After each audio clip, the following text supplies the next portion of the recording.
മരണത്തിനായി വിധിച്ചു. കരയറ്റ ദൈവത്തിൻ കുഞ്ഞാടിനെ അപരാധിയായി വിധിച്ചു. കന്മഷം കലരാത്ത കർത്താവിനെ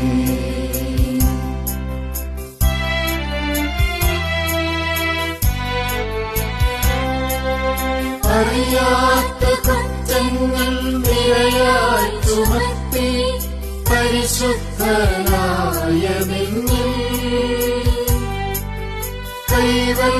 കൈവല്യദാതാവിൻ കാരുണ്യം കൈക്കൊണ്ടു കഥനത്തിലാഴ്ത്തി നിന്നേ. അവസാന വിധിയിൽ നീ ബലിവാർന്നു ഞങ്ങൾക്ക് അരുളേണമേ.